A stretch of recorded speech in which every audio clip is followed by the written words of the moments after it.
Hello dear student, কেমন আছো? I hope প্রত্যেকে শুধু ভালো না, ভীষণ ভালো আছো। স্ক্রিনের উপর একটা প্রশ্ন দেখা যাচ্ছে, তাই না? প্রশ্নটা ভালো করে পড়বো, বুঝবো, তারপর চ্যানেলটা সাবস্ক্রাইব করে অঙ্কটা করবো। ওকে, চলো কি বলেছে দেখো। বলেছে 10টি বাহু বিশিষ্ট একটি বহুভুজের কর্ণের সংখ্যা অপশন এ 30, অপশন বি হচ্ছে 32, অপশন সি হচ্ছে 34, অপশন ডি হচ্ছে 35। ওকে, সো কর্ণের সঙ্গে বাহু সম্পর্ক কি সেটা আমাদের একটু গল্প করে নিতে হবে, ঠিক আছে? ধরো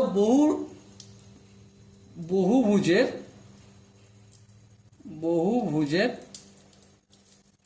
বাহুকে যদি আমি বাহু এন ধরছি, তাহলে বহুভুজের কর্ণ ইকুয়াল টু কি হবে?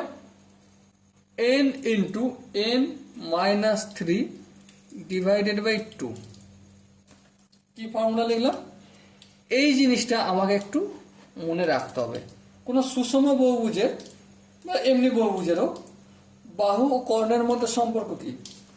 কর্ণ ইকুয়াল টু এন, এন মানে বাহু, into N minus 3/2।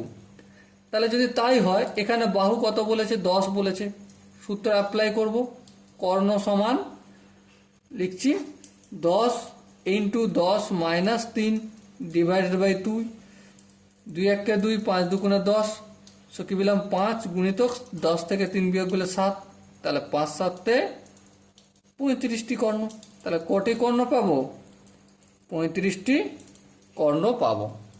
Okay, I hope প্রত্যেকে এটা খুব সহজেই করতে পারবো।